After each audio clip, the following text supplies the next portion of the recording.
Hello and welcome to the Unsung Sport podcast, the podcast that takes you behind the scenes of the sports you love. Today I'm joined by Spurs fanatic and football YouTuber Smiv. Smiv, welcome to the show. Thank you for having me, Mark. How are you? I'm not too bad, sir, not too bad. It's good to catch up. Yeah, definitely. Wow, it's been a long time, actually. It has, mate, it has. Look, for those that don't know you, could you give us a brief, I know you've been doing this for a decade, but could you give us a brief overview of your YouTube journey so far? It has been a decade, or maybe just over now. But yeah, I guess some would call me an influencer. I don't like that word. I'd prefer maybe content creator. I'm guessing maybe that would work. But yeah, I love football and I make videos about football and yeah, love making videos and yeah, it all came together and I became a content creator. Luckily, I think it was a very lucky sort of thing that I fell into. But yeah, here we are 10 years on. I think that's a bit of an achievement. Even though we're not making millions, I still think it's an achievement that you can carry on for that long and stay semi-relevant. So yeah, I'm happy with where we're at the moment. Excellent. I think when I first came across you and where we first met was at Palmer's FC. I mean, was that the first YouTube thing you did? It was, yeah. I mean, to be fair, I started YouTube back in 2006 when YouTube launched. I stumbled up on it. And that's how I fell into sort of video. It was just a bit of a hobby on a Mac, and I was just tweaking effects and making things black and white and grainy, and then yeah, it was just a bit of fun really. But I ended up uploading certain videos to YouTube to send to my mum, and instead it got loads of views, and it was more.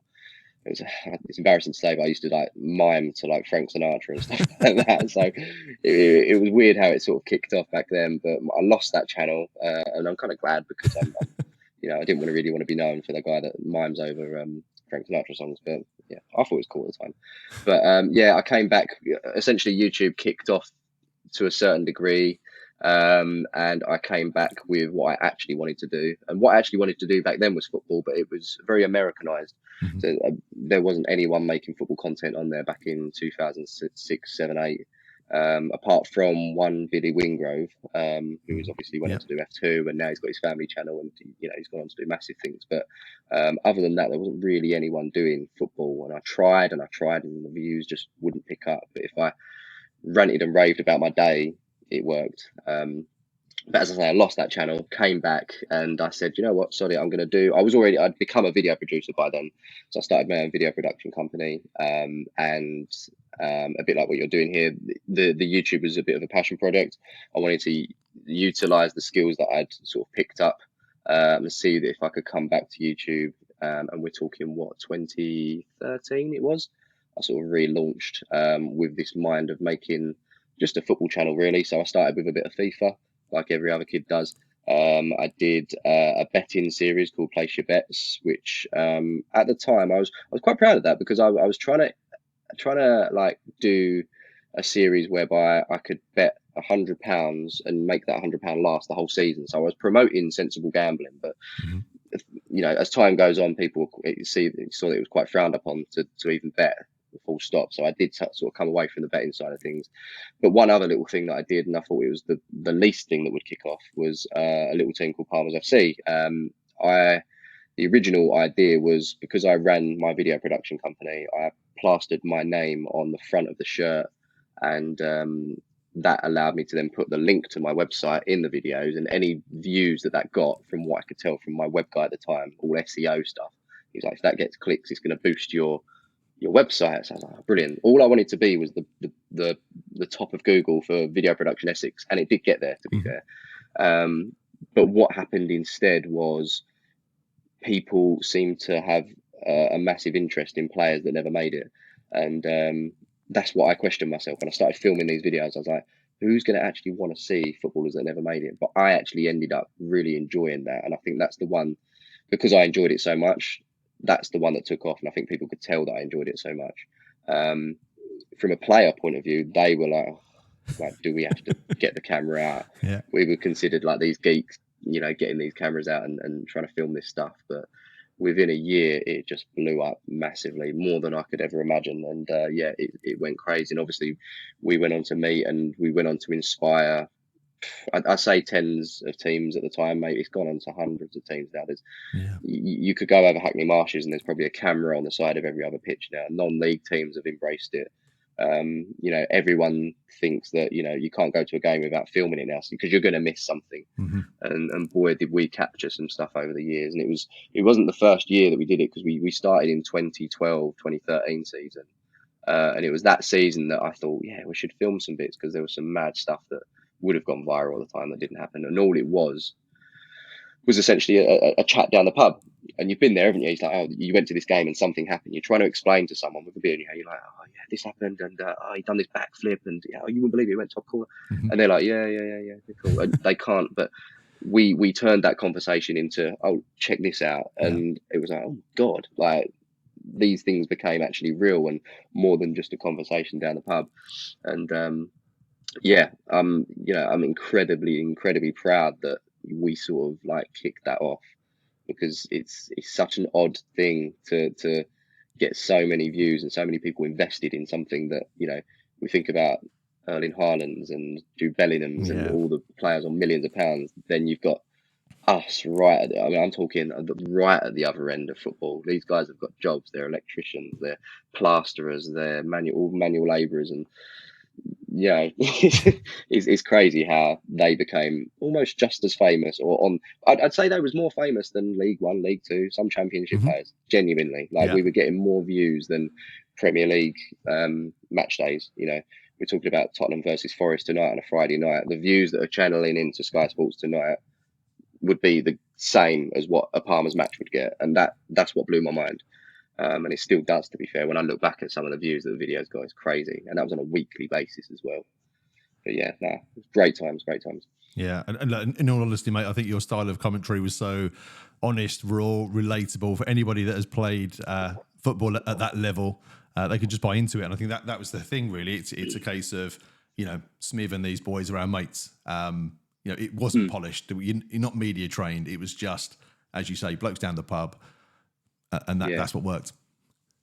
Yeah, I think that the right word there was relatable. We've all played Sunday League football at some point, but we all haven't stepped on a pitch-perfect pitch in front of thousands of people. So, you know, the dog over the park, we've all been there, we get it. And I think that's probably why it worked. And I didn't see it as that at the time, but I'm so glad that I went ahead with it, because ultimately I had fun with it. And I think that's advice to anyone that wants to get into doing YouTube. Have fun first and enjoy it before you try to get all these views, because if you don't, you're just going to burn out. And obviously we went for sort of 9 years back to back. So yeah, crazy, absolutely crazy. I think I've got the very first. That is actually the very first shirt that we wore. Yes. But I haven't got the template on there. I kept it just because I can't get hold of it anymore. It's just a nightmare to get hold of that one.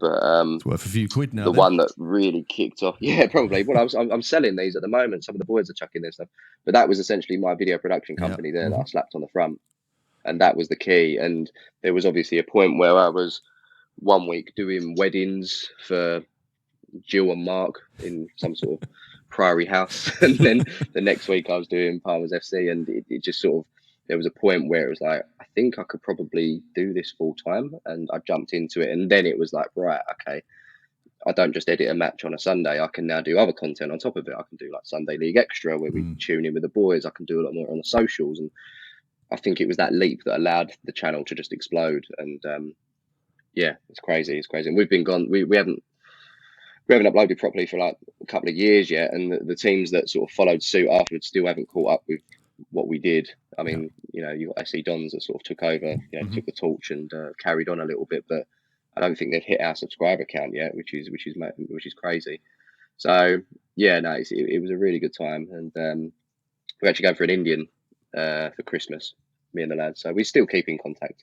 Obviously, we grew up in school together, so it's not like it was put together for the cameras. It was genuine mates, and I think that's why it worked. Whereas I think a lot of these teams, they're like, right, we're going to be a really good team because that's what works.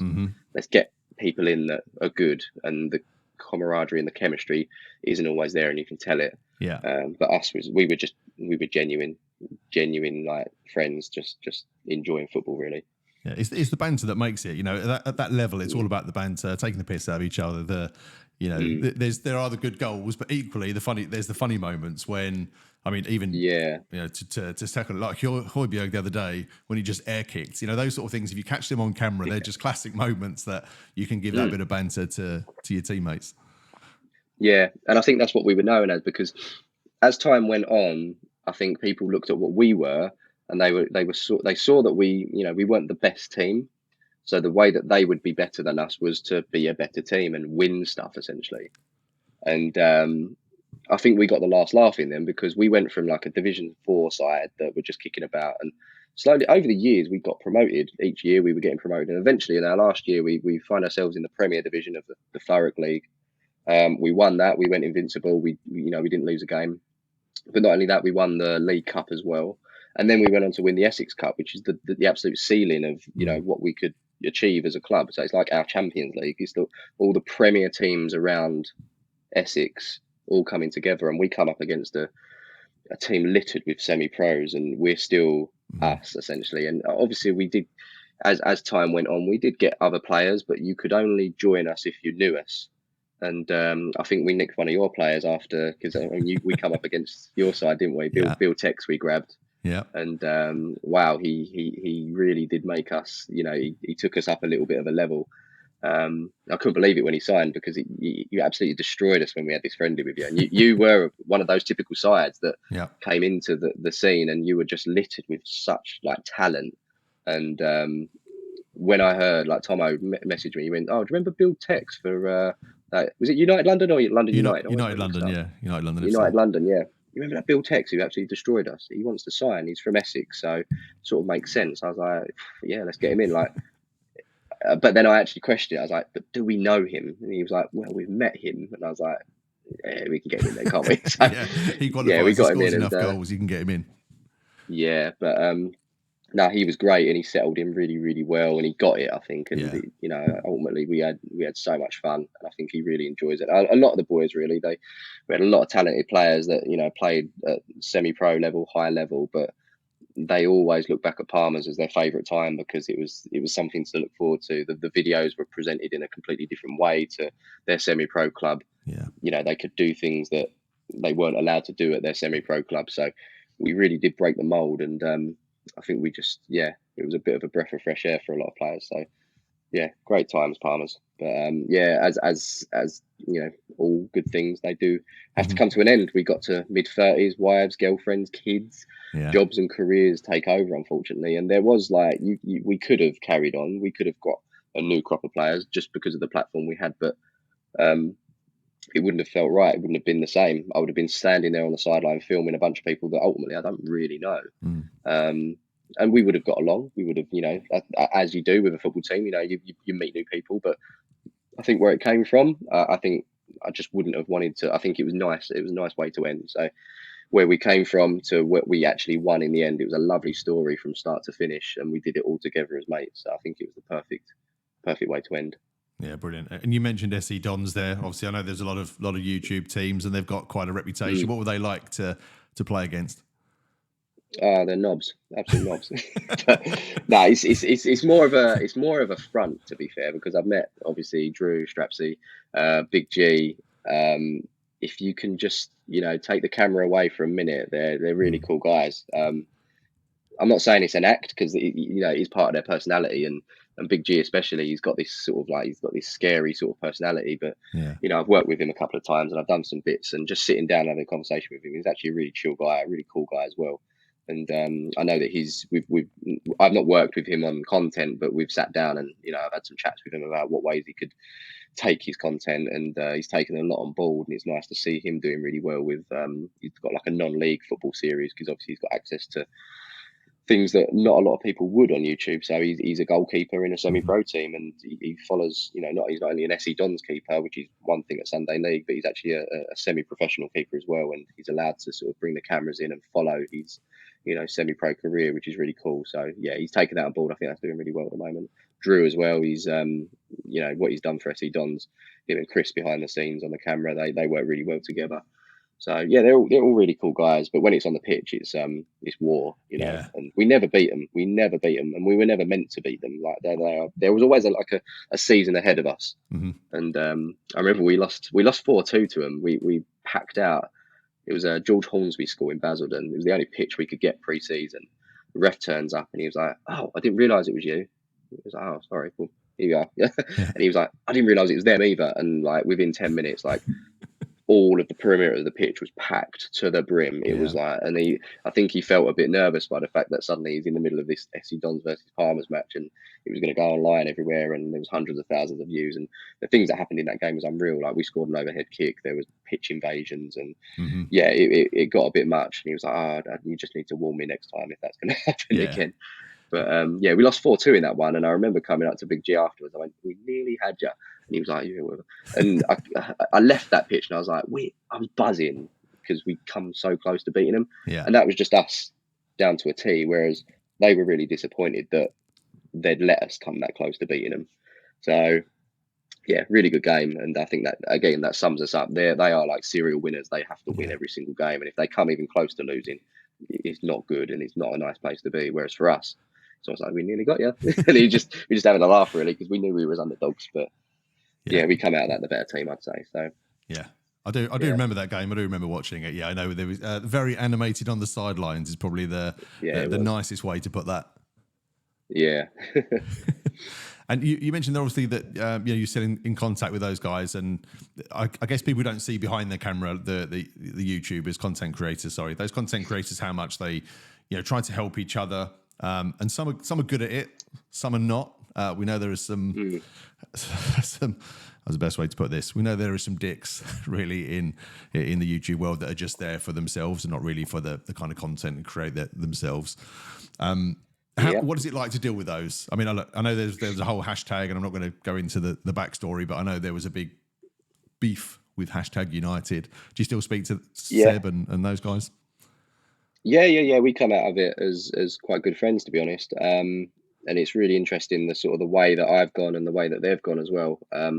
Spencer's basically living my dream, because I always thought I'd love to take Palmer's to the next level and do semi-pro, and I think I would have made it in life. I'd die a happy man if I can just see Palmer's in the FA Cup, and he's getting there and he's doing it, So I think envious is the wrong word. I think I'm just like really happy that he's doing that. It's a shame that I couldn't, but I think what happened back then, I think it was just the first time that two teams had ever come together, because I mean they didn't hide the fact that they looked at the blueprint of Palmer's and said, all right, well, this is obviously a scene that could work, and we're going to do it our own way. And we gave them a lot of stick for the way they produced their videos, it was heavily produced. It was really well produced, and we were quite proud of the whole raw and rough and ready. So we came with that nitty gritty vibe, and they were more polished, and they went down this whole sort of friendly FIFA seasons route back then. And to be fair, like, I was never really vocal about it, but my players were, and their players were back and forth online, and it did get a little bit heated at times. And obviously, when the game happened, it got a bit heated as well. People forget that was a charity match, but it was quite a frosty affair, and things that were said afterwards that it just wasn't cool, really. And I was really upset at that time, because I thought if we can beat hashtag, like, people, you know what kids are like, they're quite impressionable. They're going to go, oh, like, the orange team beat the yellow. I want to support the orange team. And I think the channel would have blown up and become even bigger than it actually was at the time. But instead it was, I say we let ourselves down that day. Hashtag beat us 2-1.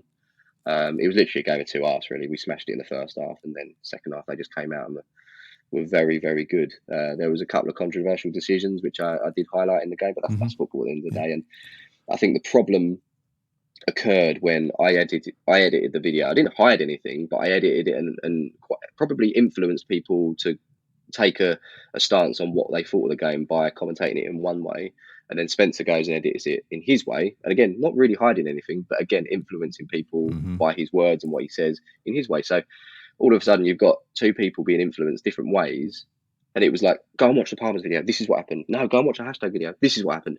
And it's the same video, but it's just said in a different way, and the story's told in a different way. And I think one thing that me and Sven probably could have done is sat down and gone, right, this is my video, this is your video, let's have a look and compare before we release this. But actually it was almost very like, there was a lot of slide digs on my side, a lot of slide digs on his side, and it come together and it become this big bit of beef that didn't really need to happen. But we were a lot younger then. I say younger, we were sort of like late 20s, 30s, so we probably should have known what we were doing. But put it down to that, mate. That's fine. Yeah, it was just but we've moved on from that. That dust has very much settled, and I've been to hashtag and watched a few things. I've created content around them as well, and he's, because he knows that I go to a lot of non-league games, he's almost like, oh, if you ever go here, can you just check out this player for us, because we're going to play him soon. So I've been like a bit of a mini scout at times for hashtag, because what's that number 2 like for East Warwick, who is no longer here obviously, but yeah, no, it's cool. No, we're all good now. We're all good. Good. It's funny. I know when we I managed a team against them when they played at the Emirates, and they only filled it from their side, and we dominated the game. But the highlights you would not know that at all. It was all hashtag attacking, skewed, and then it was a couple of counter-attacking goals, and we were like, hold on a second. It was, as you say, so heavily edited, but it's his channel, his cameras. He can do what he wants. At least we won. I don't care. There you go. That's my favourite. Did what we couldn't do. And I know. I mean, again, I looked at the Palmers FC channel before we hopped on this call. We still got over 230,000 subscribers. So do you think we'll ever see a revival? No, sorry to put it bluntly. No, it's just the play that we've all grown up to a certain point. We're not going to play football again. I mean, there was the opportunity to maybe like film vets, do the vets leagues, but I think I really just felt like it was a lovely story from start to finish. When we won the Essex Cup, I thought that was the perfect finish. Then lockdown happened, and we twiddled our thumbs a bit, and was like, "Oh, sorry, yeah, we'll come back for when we can go out and play football again." And we did. We had a couple of years, and I mean, we had a good laugh. We won another cup. We went to a different league, and we won a cup there, and made some new rivals. And because it was fresh, because it was new teams, and we were getting that, people giving us stick again, because we spent 6 years in the same league playing the same teams. Really, people got used to us, and we knew, we knew everyone. Whereas we went to this Brentwood league, it was a bit more prim and proper, where Bill Tex was from, actually, so he was loving it. And the teams, it's the first time they've been on camera, so we're getting the same old digs. Put that on YouTube. I know. I remember this. Yeah, we had that. So it was good. It was fresh. It was new, and we were making new rivals, as I say, and we won a couple of things, so that was good. But yeah, no, when it was done, I think I was done as well. I was ready to move on, and at that point, I'd already foreseen that we were gonna not burn out, but we were going to get to a point where we had to stop. So I started my second channel, my personal channel, where I started indulging in, other types of football, and it sort of overlapped really.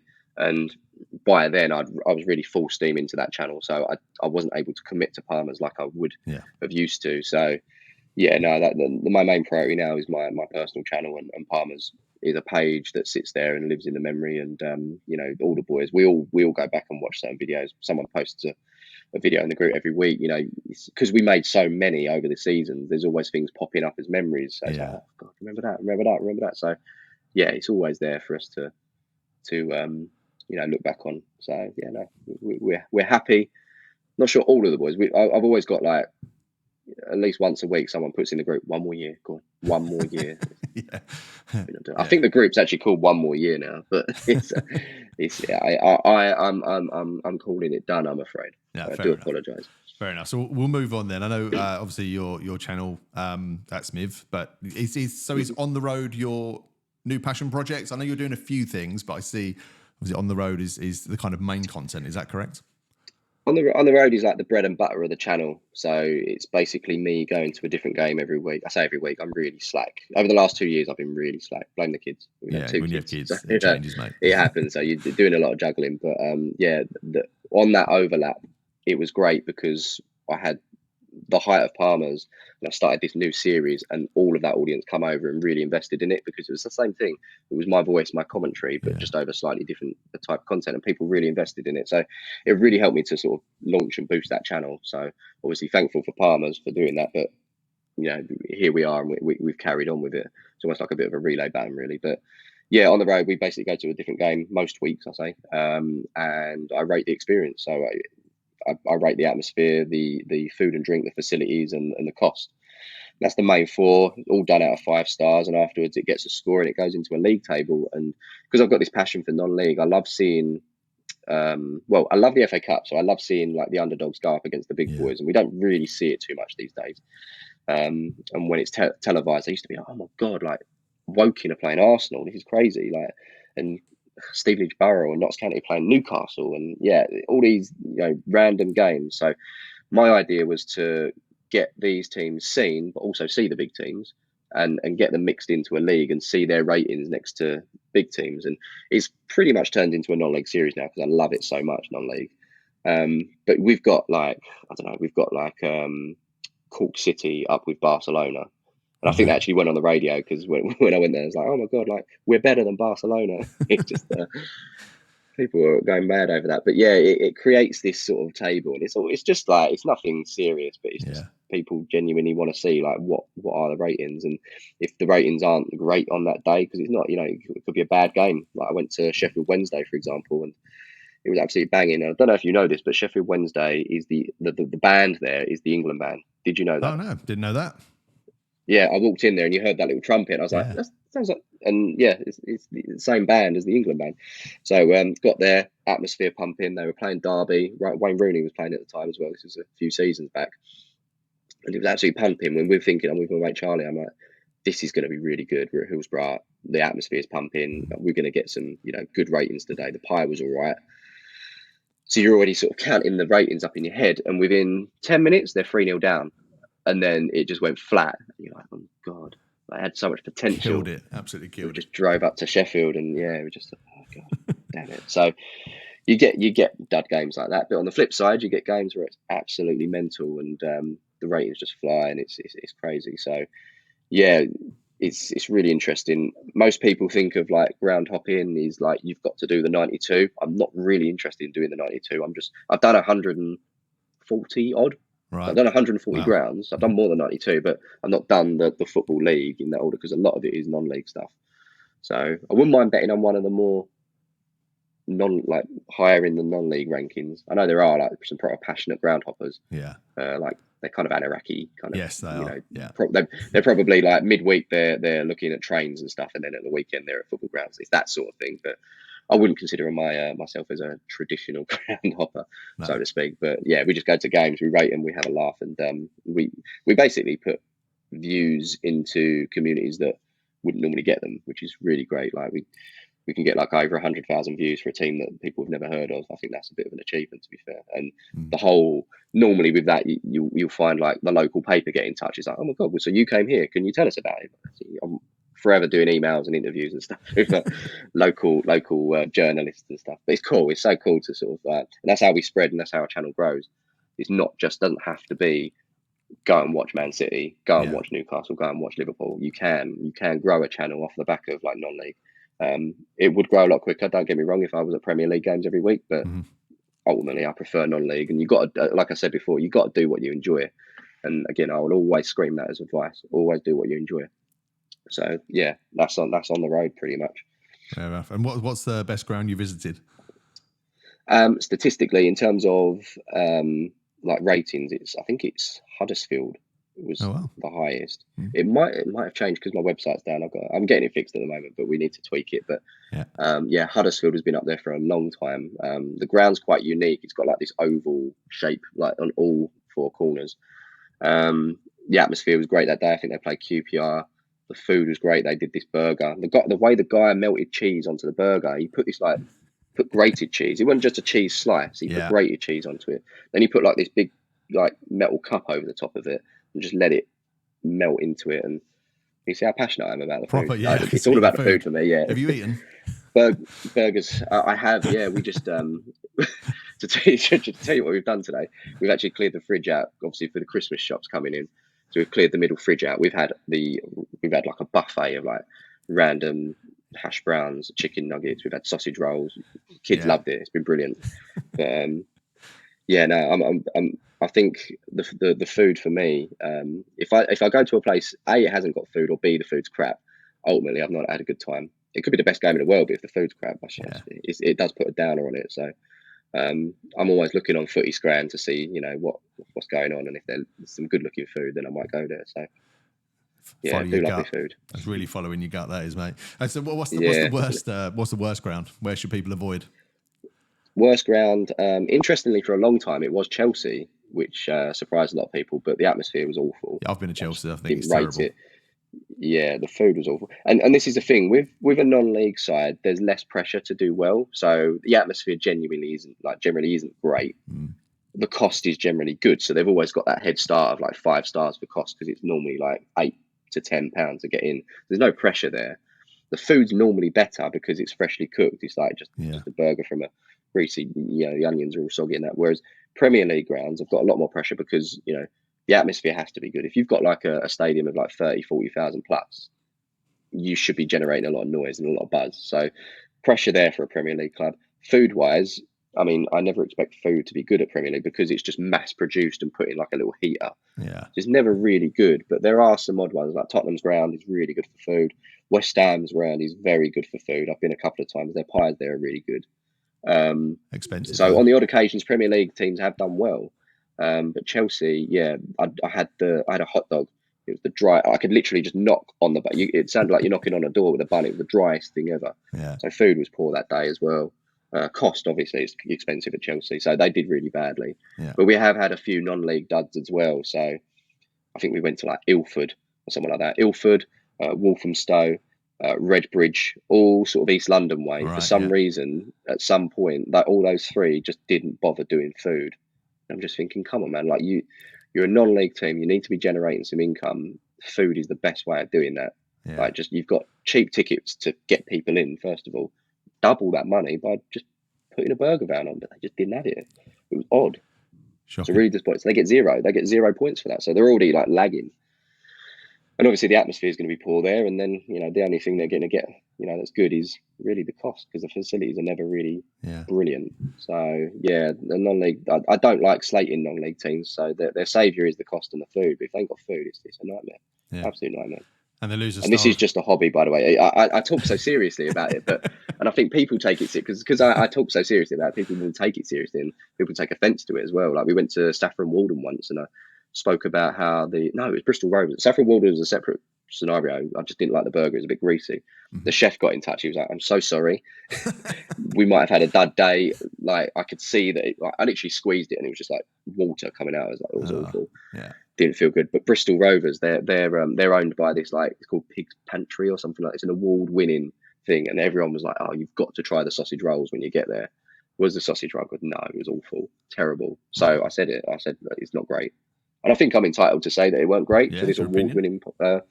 Weren't great. And they DM'd me, and they were like, "This is not good. We want you to take down this content because it's defamation of."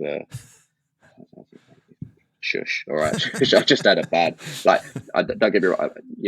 I'm sure your pies and your sausage rolls are very good, but that day, I just wasn't feeling it. Do apologise. Yeah, you get them. Fair enough. And they also get a minus if they don't have Dr. Pepper, I hear. So yeah, big fan of Dr. Pepper. It's my favourite soft drink. I think I've changed the rules, and I really probably need to alter the scores, I think, over time, because I think at the time, I don't know if I minused them for Dr. Pepper. I might have. Do you know what I did? I might have minused, but now they just don't get anything. It's the opposite. So if they've got it, I give them a little bonus point. So let's say, for example, we come out of it with like a 3.5 star for food and drink, but they did have Dr. Pepper. I'll chuck on another half a star and make it 4 stars for them. So there's always a little incentive, and there are genuinely teams that are like, get the Dr. Pepper in because Smiv's there, and there's normally like a can sitting there, and they don't sell it, but it's there, and it's crazy that you can have that much influence on, like, bloody, I don't know, whatever her name is, going to the shops quickly at Tesco, grab a Dr. Pepper because this guy's coming and we're going to get an extra half star. It's mad, but yeah, all good fun. Yeah, Dr. Pepper's the one for me. What's your drink? I'm boring. I just kind of like a lemonade or a zero. Coke Zero, that's so boring. Coke Zero's good, yeah. Yeah. No, I mean, look, you're entitled to that. Cloudy lemonade? No, just a plain. Or I do like an apple tango. Apple tangos are good. Not bad. Yeah, I grew up on that, to be fair. But yeah, no, Dr. Pepper's taken over for me. Yeah. Oh, yeah. I always like a Dr. Pepper. But currently you've got over 140,000 subscribers on your Smivadee channel. How do you sort of plan and set goals for yourself to continue that growth? It's I don't know, if I'm being honest. It's been like that for a long time. I think for the last year or so, we haven't really grown. We've lost a lot of subscribers, but we've also gained. So we're sort of recycling. Mm-hmm. And I think you get that because, people grow up and they grow out of your content, and you get new people in that grow into it. Ultimately, I've always got this dedicated, loyal core of people that just follow me, whatever the weather and whatever I do, which is really cool. And there is like I've seen online, and it is true, to be fair. If you can just get like 1,000, this is for any creator out there, if you can just get 1,000 hardcore people that love what you do, you will succeed. It just takes 1,000 people, because those 1,000 people clicking and liking and commenting and subscribing, it pushes things onto an algorithm which allows you to get seen by more people. Yeah. But yeah, in terms of growth plans and stuff, it's forever changing. So like, you'll have one plan of like, okay, this week I'm going to do this and this and this, and there's all these different content plans, and then suddenly the algorithm changes, and suddenly there's these YouTube shorts, and suddenly you've got to do them, and it's like, oh my god, like, okay, so now I've got to do this and this. Yeah, I'm all over the show, and obviously helping at home with kids and school runs and stuff. You're always I've always got my mind on, it's not solely on this. It's always the, what else is going on in life as well. Yeah. And I think that's probably not. It's not like a disadvantage, but I do look at other creators. They are much younger than me, and they have they can click a finger and they can get on a plane to Madrid and go and watch a game and come home, and they haven't got all these responsibilities, and they can go and sit there all night and make the video, and they can have it out the next day or even that same day. Yeah. Whereas there's me, I'll go and film a video and I'll have it out like a week or two later. Like, I went to Palace on the 6th of December.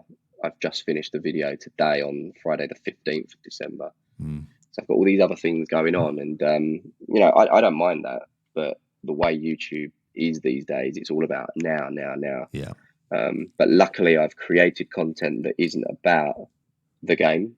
It's more about the experience. So what you'll find is you've got evergreen content, which you can watch. You can turn it on and watch it whenever you want, and it's relevant, whether it's today, tomorrow, 2 years time. You can watch that piece of content, and that's how I always create my content. Whereas there's always reactionary stuff where people are talking about like the prep for a game.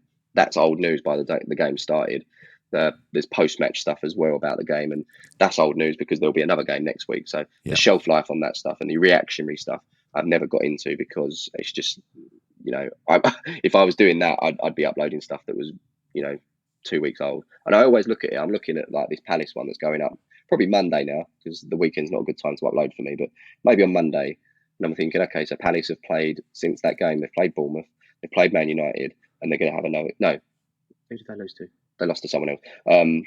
They've got another game between that. So between that game against Bournemouth that they lost, there's going to be another 2 games before my content goes out. Yeah.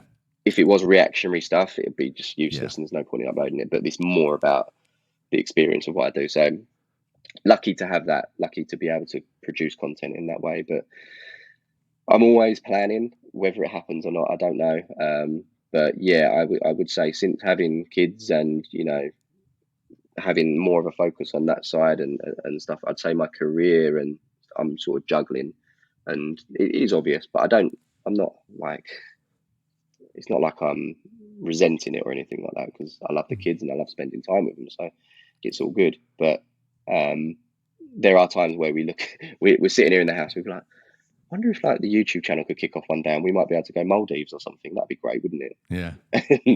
Shah's like, my missus, she's like, go and make some videos quick.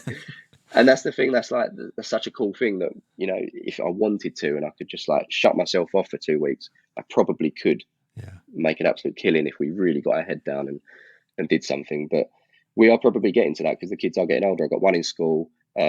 My youngest, he's in nursery, and he's going to go full-time nursery in March when he's 3. So there is going to be a lot more time ultimately. So I think from March next year, you'll start seeing more regular content and different strands ultimately as well. It's not going to be on the road or just that. I've dived into sort of presenting, which I used to do back in the day, doing some work with TNT next year, hopefully some regular stuff, and more stuff of like what I enjoy again. So I like Football Manager. I've never had the time to upload Football Manager content, but I really want to do that. And I don't care if it doesn't get views. I'm just going to do it because I enjoy it. And that's the bottom line of everything I do. I want to enjoy it. And if I don't, then I stop and I'll get another job. But luckily I enjoy it at the moment, so it's all good. Yeah, if you just keep working on content you don't really enjoy, it's a lot harder, for sure. Oh, it is. It's a slog, yeah. And sometimes, I mean, to be fair, I've been doing the same thing for a long time, and there are days where I'm like, oh, here we go. Because ultimately, I am doing the same thing every week. It was the same with Palmer's as well. We were rocking up to a grass pitch, playing a team. How can I make it different every week? How can I have fun with it? And not that I got burnt out with it, but I didn't run out of ideas. I was quite proud to admit that every single title was different. It was never 6-goal thriller, mad game. It was always something specific, and that's what I try to do with everything I do. Keep it a little bit unique each time. So Yeah. but yeah, no, I do have to pinch myself sometimes. I go, come on, Smith, like you've got a dream job. Like kids in school, they all want to grow up and be YouTubers these days, and you've got this platform. Again, you might not be making millions, but you're paying the bills and you're getting by. So I have to, consider myself quite lucky at times. Definitely. And touching on what you said there as well around the TNT, I see you was at Roots Hall recently for Southend United. So is that something, like for yourself, you potentially may look to switch careers and move from YouTube to TV? Well, to be fair, so I started this video production journey in, what was it, like 2012, and that was inspired by just playing about with video and stuff back in the day. But before that, I was actually I had this idea that I was going to become a presenter, and I did. I worked for like Volvo, I worked for Nike, I worked for there was all sorts of like presenting gigs that popped up. And the one thing I always had trouble with was camera and cameramen or camera women now. Camera people, we'll say that to be a bit more camera people. It was always the relying on. I had to rely on someone to do this, someone to do that, and sometimes that I couldn't rely on them because they'd let me down. They'd either let me down, the audio wasn't on, the camera didn't work properly, or it was out of focus, and I'm just thinking, right, how can I fix this? And I actually started learning about cameras, and that's how I got into video production. So, and then I started getting paid for that. So I kind of sort of left the presenting thing behind quite quickly because I actually got behind the camera. So that sort of reignited an old flame, really, to sort of get in front of it at Roots Hall. And that was just a quick idea that sparked, because they said to me, I think they do like a feature on non-league football. It's the National League. So to be honest, it's not really non-league football. It's the top end of non-league, but they're all professional clubs there now. But if they really want to do non-league, they need to go a little bit deeper, and that's my advice to them. But I think they just wanted to do like a little segment to showcase that TNT are, the home of the Vanarama League, specialising in non-league football. So they wanted me to do a piece in the way that I normally do it. And I was like, I thought I'd surprise them, and I'd actually come along with a mic, and I was going to try and take one of their jobs or something. So I went down that route, and it was quite a laugh. And they actually loved it. They loved it more than what they expected, really, because I told them one thing and ended up doing another. Yeah. They were like, this is really, really good. I was speaking to like Aaron McLean, who was like not a big hero, but I really liked his thing back in the day. He used to play for Grey's Ash, which was my local town. I used to watch him when I was younger. He's now a pundit on there. Chris Hargreaves as well, who literally messaged me the other day, and he was like, "Oh, you coming back on? Like, when you coming back?" He wanted some advice with social media, so I'm talking to like these ex-pros and stuff. It's like, it's mad, really. Yeah. And obviously Matt Smith, my namesake as well, the presenter that we all know. So yeah, I had a lot of fun with that. So I would like to do more, and they've already said like we'll do some more stuff in the new year. So maybe like a monthly segment where you go down to whatever game they're featuring and do something in my style at that ground. So yeah, that could be a good thing. I wouldn't mind jumping into presenting. I guess I've never really been too confident on camera, because the way I do my videos is not your typical football vlog. Because a lot you think of a football vlog, you think of that guy sitting in the crowd with a camera in his face and talking. And I see it all the time because I watch them. I'm like, you're brave. You're brave for doing that. Not only for talking on a camera in front of loads of people, but you see people giving them looks. And I know it's a thing. People hate football vloggers. So I've never wanted to do that, and I've never felt comfortable doing that. So, which is why I always go and film what I see, and I do it at my chest, and I sort of film what I see. I don't interrupt anyone, and I come back, and that's when the voiceover kicks in. And the advantage of that is I see stuff as well that I might not have seen at the time because I've got my face in the camera, and you might miss things. And it allows me to, spend time and take care of the content rather than just sort of rushing it out.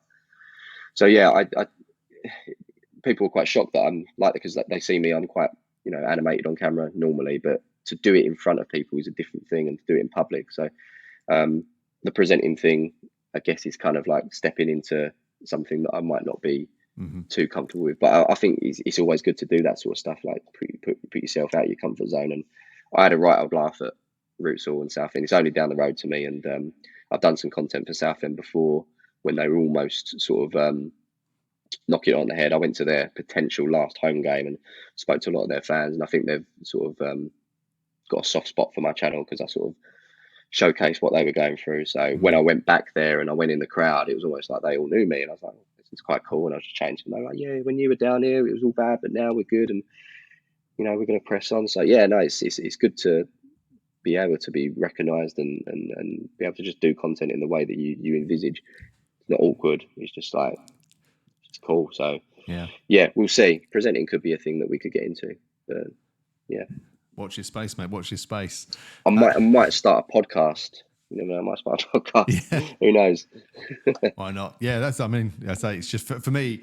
And again, the reason I kind of did this was just because I saw what the good work that goes on behind the scenes. And actually, when I'm speaking to guests like yourself, like anybody I speak to, you're just hearing insights you just don't know as a fan because it's so focused on the football. So for me, like every person I speak to, I'm learning something, and actually I just find it fascinating. So. But yes, passion projects. There is so much, I think people only see like the what they see in the video. It's the output, but it's what you don't see behind the scenes and the amount of effort that goes into creating a video, just from the start to finish. And some of the big boys, like there's a lot of theory that goes into it, and they study like analytics and retention marks, and they question why there was a dip at 1 minute 40. Let's look at that. Let's study it. What did you say? What did I film? No more of that. Let's change that. And it's and it works. It really does work. Yeah. And I've spoke to a couple of guys that have studied my stuff, and they're like, "Yeah, you should do this." And I'm like, "Yeah, I should do," but I should probably listen, to be fair. But I've changed thumbnails, and I've gone a bit clickbaity at times. But my audience is so passionate about, and they love what I do, and they love how honest I am. They don't like it when I try to play the game. So it's like, oh, God, I get a little red flag then. So I have to go back to the old school way, which doesn't do me any favors. But at the end of the day, this is my business, so I probably need to adapt a little bit. But we'll see what happens. Yeah, absolutely. And look, talking about your other passion, I can't let you go without talking about Spurs. How do you think Postecoglou is doing so far? I think he's doing brilliant. Yeah, I made a video. We're talking about clickbaity titles, but I made a video. I think the thumbnail made it look like I wasn't impressed with the appointment. And I think deep down I wasn't too impressed because I just love Pochettino so much, and I was hoping he'd come back. Obviously, we get this guy called Postecoglou, and I don't, even though he was Celtic manager and absolutely smashed it up there, I don't think, if I'm being honest, many people really knew what he was about. Yeah. But it was only after studying what he'd done and seeing what he'd done, it was quite exciting. And it's really good to see the players sort of really invest in his style of play, and I'm loving it. And I'm actually enjoying watching Tottenham for once, because for the last few seasons it's been, dreary and drab. And yeah, we'd probably win games and get points, but it was done in the most boring fashion ever. And I fell in love with Tottenham because of like attacking, exciting football. You win some, you lose some, and that was it really. And that is pretty much what we're doing this season. Obviously, the start of the season we absolutely smashed it, top of the league. I think a lot of people got a little bit carried away, but we had an unfortunate result against Chelsea whereby we lost pretty much our spine to injuries and suspensions, and it's just been downhill since then. But we nicked a draw against City, which is, we seem to be their bogey team. We do all right. We've got a win against Newcastle. We're playing against Forest now. I think we're 15 minutes in. Can you tell me the score? I haven't got it up. Actually, before you look at it, let's do a score prediction. What do you think the score is going to be at the end of it before you look? Oh, at the end of the game, I can hope for, I don't know, I'll have a nice 2-0, but, we do leak goals as well. So I'll say a 2-1. In reality, I think we might drop points tonight. I think it could be 1-1. But I'm just going to have a little look. You're going to get a reaction right now.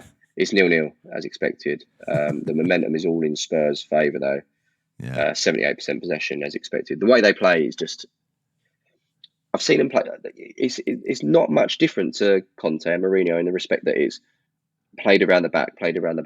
But the difference is every so often you play a ball forward and then another one forward, and it's back and forth. And you're just dragging the opposition all over the show. And it's so good to watch. And yeah, we had this like ideal starting 11 with a couple of players coming on, and we lost it. But the great thing is we didn't lose that style of play, and suddenly we're playing the same football with the next, not probably our B team really. Yeah. But it's so good to see that all of the players throughout have invested that style of play, even down to like you see the youth team playing like it as well. It's incredible.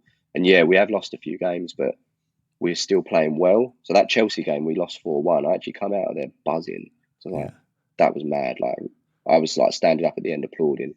The West Ham one was probably the most frustrating one because it's West Ham, of course. Yeah. I think the only one that we didn't really do well this year was Wolves. That was really frustrating because we were winning for so long and they nicked two goals at the end. But I think overall, just the style of play in general, the more we do it, I think we'll be all right. I predicted we'd get fifth this year, and I got absolutely slated for it because everyone, Harry Kane leaves. You've got this not really tested manager in the Premier League. You're going to come 10th, which is what everyone said. But I think at the start of the season, everyone changed their predictions. They think they're going to get top 4 now. I'll stick with fifth, to be fair. But yeah, no, I think ultimately I'm just happy to see us playing well, whether we get the results or not. That doesn't bother me. I'm seeing this year as a bit of a freebie. Just let Postecoglou do his thing, get the blueprint down of how we play, and see how we do. And so far, I would say I'm 95% happy with things at Tottenham right now. Yeah, fair enough. I mean, it does help that we can all laugh at Chelsea and Man U at the moment. Yeah, there's also that as well. I don't know what Chelsea's doing. I think they'll just come alive one year because they've got such a great team, but I think they're just very inexperienced Premier League and just in terms of age. But they will come good and they'll suddenly just be title contenders one year, maybe like 1 or 2 years time. But obviously Poch, he knows what he's doing as well. He's been there, so I think he'll get them good. But yeah, it's going to take a little bit of time. Man United, yeah, let's just continue laughing at them. That'll be good. Yeah, I'll go with that. And just I think last thing from me, I think Spurs obviously do need to be a bit tougher to beat. And talking about being beat, have you ever been asked to be one of the YouTube boxers, or is that something you fancied? Yes. So yes, I was to put it bluntly. I had a guy get in touch last year to see if I was interested in going on to Misfits. I am not at all. Well, I am very heavily interested in boxing now because I've got this separate company that I'm doing with a friend. We run the like a small hall boxing promotion now, which is absolutely flying, must I say. It's called Top Tier Boxing. Little shout out, go and check it out. But in terms of Misfits, yeah, I was offered quite a decent fee, but for me, it would have meant that I'd have been going away, training and doing everything, and then I would have left my platform behind, and essentially that would have died, and it would take ages to get it back. And the money to weigh it up probably wasn't enough. I asked for a lot more, and they said no. So that was it. There was a poster flying around a while ago with me and Don Strapsy, who I know is so obviously SE Don's and Palmer's thing came up. He so wants to get into it, and I said to him like, I'll do it. Like I'll do it with you because I know that you want to get into that. But again, the money has to be right. And I think it got put forward to what's his face, Mams Taylor, is it? Right. Who sort of runs all of the Misfit stuff, and he was really he loves the idea. He loves the idea of these sort of this football scene coming over to boxing and giving it a go. And the offer still stands. Like I would do it. I genuinely would do it, and especially because I've got the resources now. Like I've got links to all these really good gyms, and I could literally box and do rounds and sparring with some of the best in the world because I've got access to that now, which is really cool. I'd still probably lose, and in fact, I know I'd lose. But if the money's there, and a nice big chunk of money that can pay off, half the mortgage and pay off some debts, then absolutely, I'd definitely do it. But only for the right money. It's literally that. So we'll see. It's gone a bit quiet, if I'm being honest. I haven't heard anything for a while, but if they come back with an offer and it's decent, you will see me in a boxing ring on TV somehow. Yeah, I suppose it depends. If the missus really wants that holiday to Mauritius, then she'll be throwing you in herself. Yes, she would. She's like, go and do it. Absolutely. Brilliant, mate. Look, I won't keep you any longer. It's been great to catch up. Thanks very much for doing what you do, and I'm sure you'll continue to be a huge success in whatever you're going to end up doing next. But thank you very much for coming on the show and being an unsung hero of sport. I appreciate that, mate. Thank you very much. Thanks, buddy. Cheers.